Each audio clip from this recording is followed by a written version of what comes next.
ಪುಸ್ತಕಗಳ ಜ್ಞಾನವಿಲ್ಲದೆ ಹೋಗಿದ್ದರೆ ಜಗತ್ತು ಕತ್ತಲಲ್ಲಿ ಕೊಳೆಯುತ್ತಿತ್ತು ಎಂದು ವಾಲ್ಮೀಕಿ ವಿಶ್ವವಿದ್ಯಾಲಯದ ಕುಲಪತಿ ಪ್ರೊಫೆಸರ್ ಶಿವಾನಂದ್ ಕೆಳಗಿನ ಮನೆಯವರು ಅಭಿಪ್ರಾಯಪಟ್ಟರು.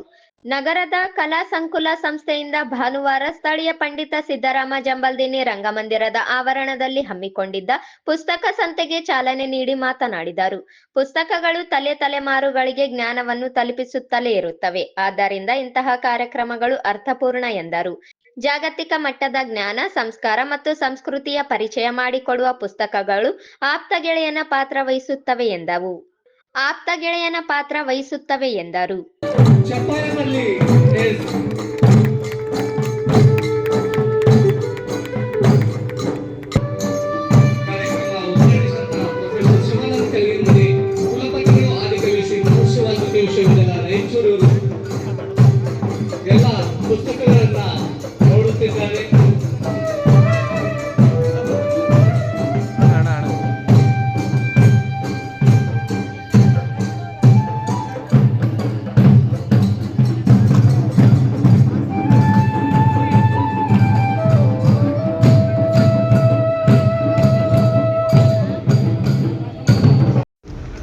ನನ್ನ ದೃಷ್ಟಿಯಲ್ಲಿ ಒಂದು ಆಪ್ತ ಗೆಳೆಯ ಇದ್ದ ಹಾಗೆ.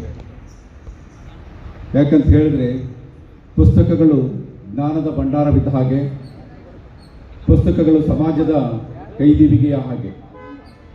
ಯಾಕಂತ ಹೇಳಿದ್ರೆ ಪುಸ್ತಕದ ಜ್ಞಾನ ಪೀಳಿಗೆಯಿಂದ ಪೀಳಿಗೆಗೆ ಹರಿದು ಹರಿಕೊಂಡು ಹೋಗುವಂಥದ್ದು. ಹಾಗಾಗಿ ಪುಸ್ತಕಗಳು ಬಹುತೇಕವಾಗಿ ನಮಗೆ ಕೇವಲ ಜ್ಞಾನದ ಭಂಡಾರವಾಗಿ ಇರದೇ ಆಯಾ ಕಾಲದ ಚರಿತ್ರೆ, ಸಮಾಜ, ಇತಿಹಾಸ, ಪರಂಪರೆ, ಸಂಸ್ಕೃತಿಯನ್ನು ದಾಟಿಸುವಂತಹ ಒಂದು ಕೈದೀವಿಗೆಗಳು ಆಗಿರ್ತಕ್ಕಂಥದ್ದು. ಹಾಗಾಗಿ ಪುಸ್ತಕ ಅನ್ನುವಂಥದ್ದು ನಮಗೆ ತಲೆಮಾರುಗಳಿಗೆ ಕೊಂಡೊಯ್ಯುವಂಥದ್ದು.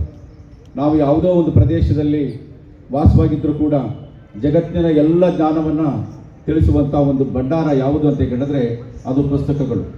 ಜಾಗತಿಕ ಮಟ್ಟದೊಳಗಡೆ ಇರುವಂತಹ ಅನೇಕ ರೀತಿಯ ವೈವಿಧ್ಯಮಯವಾಗಿರ್ತಕ್ಕಂಥ ಸಂಸ್ಕೃತಿಯನ್ನು, ಜೀವನ ಸಂಸ್ಕೃತಿಯನ್ನು, ಪರಂಪರೆಯನ್ನು ತಿಳಿಸುವಂಥದ್ದು ಪುಸ್ತಕಗಳು. ಹಾಗಾಗಿ ಪುಸ್ತಕಗಳು ಬಹುತೇಕ ನಮಗೆ ಗಳಿಸಿಟ್ಟಂತಹ ಸಂಪತ್ತಿದ್ದ ಹಾಗೆ. ಏಕೆಂದರೆ ಆ ಪುಸ್ತಕಗಳಿದ್ದರೆ ನಮ್ಮ ಮಕ್ಕಳಿಗೆ ಒಳ್ಳೆಯ ಸಂಸ್ಕಾರವನ್ನು ಕೊಡೋದಕ್ಕೆ ಸಾಧ್ಯ. ಅವರಿಗೆ ಒಳ್ಳೆಯ ರೀತಿಯ ಸಂಸ್ಕಾರದ ಜೊತೆಗೆ ಸಂಸ್ಕೃತಿಯನ್ನು, ನಮ್ಮ ಚರಿತ್ರೆಯ, ನಮ್ಮ ಇರುವಿಕೆಯ ಜ್ಞಾನದ ಅನೇಕ ಮೂಲಗಳನ್ನು ತಿಳಿಸ್ಕೊಡೋದಕ್ಕೆ ಸಾಧ್ಯ ಆಗುವಂಥದ್ದು. ಆ ನಿಟ್ಟಿನೊಳಗಡೆ ಬಹುತೇಕವಾಗಿ ಇವತ್ತು ಪುಸ್ತಕ ಸಂತೆ ರಾಯಚೂರಿನ ನಡೀತಾ ಇರ್ತಕ್ಕಂಥದ್ದು ಅತ್ಯಂತ ಶ್ಲಾಘನೀಯವಾದದ್ದು. ಯಾಕೆಂದರೆ ಬೇರೆಲ್ಲ ಇವುಗಳನ್ನು ಕೂಡ ನಾವು ಮನೋರಂಜನೆಯಾಗಿ ತೆಗೆದುಕೊಂಡ್ರೆ, ಆದರೆ ಪುಸ್ತಕಗಳು ನಮಗೆ ಜ್ಞಾನದ ದೇವಿಗೆಯಾಗಿ ಕೆಲಸವನ್ನು ಮಾಡ್ತಿರ್ತವೆ. ನಿಮ್ಮ ಮನೆಯಲ್ಲಿ ಏನು ಇಲ್ಲದೇ ಇದ್ದರೂ ಪರವಾಗಿಲ್ಲ, ಆದರೆ 4-6 ಪುಸ್ತಕಗಳು ಇದ್ವಿ ಅಂತ ಹೇಳಿದ್ರೆ ಆ ಮನೆಯ ಸಂಸ್ಕಾರವನ್ನು ಅದು ತಿಳಿಸ್ತಾ ಇರ್ತದೆ. ಹಾಗಾಗಿ ಬಹುತೇಕವಾಗಿ ಪುಸ್ತಕವನ್ನು ಓದುವಂತಹ ಒಂದು ಹವ್ಯಾಸ ಯಾರ ಬಳಿ ಇರ್ತದೋ ಆತ ಉತ್ತಮವಾಗಿರ್ತಕ್ಕಂಥ ನಡವಳಿಕೆಯನ್ನು ಹೊಂದಿರ್ತಾನೆ ಅನ್ನುವಂಥದ್ದು. ಒಂದು ವೇಳೆ ಪುಸ್ತಕದ ಭಂಡಾರವು ಆತನ ಒಳಗಡೆ ಜ್ಞಾನ ಇತ್ತು ಅಂತ ಹೇಳಿದ್ರೆ, ಬಹುತೇಕವಾಗಿ ನಮಗೆ ಇವತ್ತು ಯಾರನ್ನ ಅಂಬೇಡ್ಕರ್ ಅಥವಾ ಮಾರ್ಕ್ಸನ್ನು ಜ್ಞಾನದ ವರ್ಲ್ಡ್ ನಾಲೆಜ್ ಅಂತೇಳಿ ಕರಿತಾ ಇದ್ದೀವೋ, ಜ್ಞಾನದ ಜಗತ್ತು ಸಂಕೇತವಾಗಿ ಇರ್ತಕ್ಕಂಥವ್ರು, ಆ ರೀತಿ ಒಳಗಡೆ ನಮಗೆ ಇವತ್ತು ಪುಸ್ತಕಗಳು ಜ್ಞಾನದ ಭಂಡಾರವಾಗಿ ಕಾಣಿಸ್ತಾ ಇರ್ತವೆ. ಬಹುತೇಕವಾಗಿ ಪುಸ್ತಕಗಳ ಜ್ಞಾನ ಇಲ್ಲದೆ ಹೋಗಿದ್ರೆ ಈ ಜಗತ್ತು ಅನ್ನೋದು ಎಷ್ಟು ಕುರುಡಾಗಿರ್ತಾ ಇತ್ತು, ಎಷ್ಟು ಕಗ್ಗತ್ತಿನ ಒಳಗಡೆ ಇರ್ತಾ ಇತ್ತು ಅನ್ನೋದು ನಮ್ಗೆ ಗೊತ್ತಾಗ್ತಿದೆ.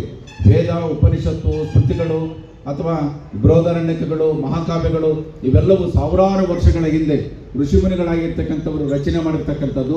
ಆ ಜ್ಞಾನದ ತಿಳುವಳಿಕೆ ಇವತ್ತು ನನಗಿದೆ ಅಂತ ಹೇಳಿದ್ರೆ ಅದಕ್ಕೆ ಮೂಲ ಕಾರಣ ಪುಸ್ತಕಗಳು. ಹಾಗಾಗಿ ಪುಸ್ತಕಗಳು ಯಾವತ್ತೂ ಕೂಡ ನಮಗೆ ಸಂಗಾತಿಗಳಾಗಿರಬೇಕು.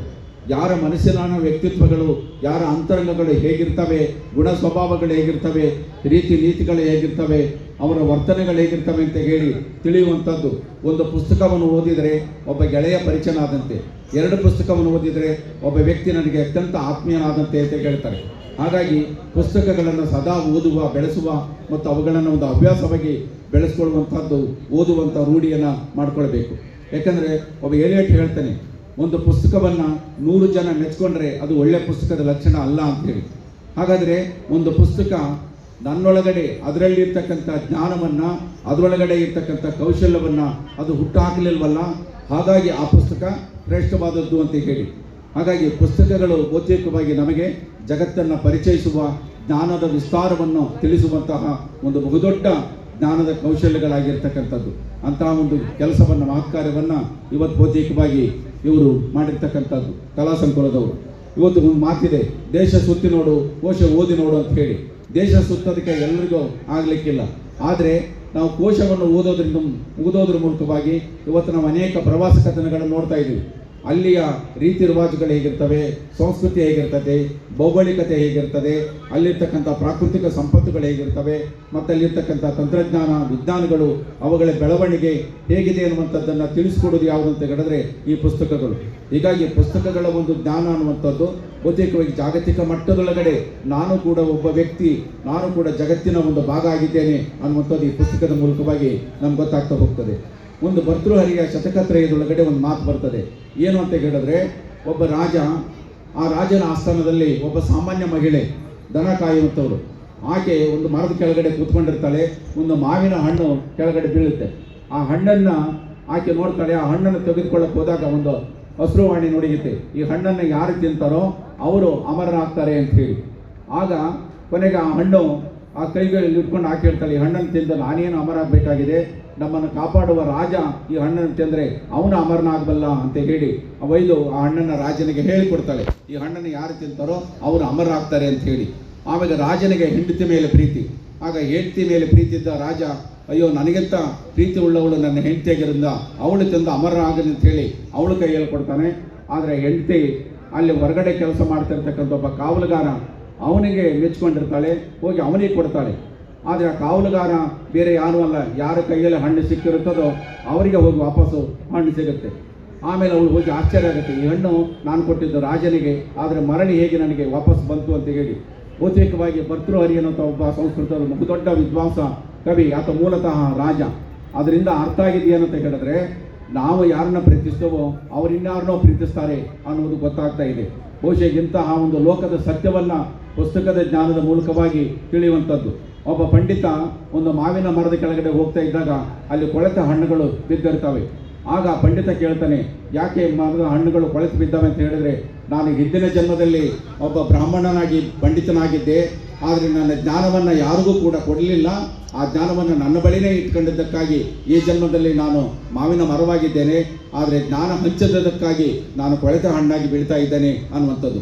ಹಾಗಾಗಿ ಜ್ಞಾನ ಅನ್ನುವಂಥದ್ದು, ಪುಸ್ತಕಗಳು ಅನ್ನುವಂಥದ್ದು ಇವು ತಲೆಮಾರುಗಳಿಂದ ತಲೆಮಾರುಗಳಿಗೆ ಹಂಚಿ ಹೋಗಬೇಕಾಗಿರ್ತಕ್ಕಂಥದ್ದು.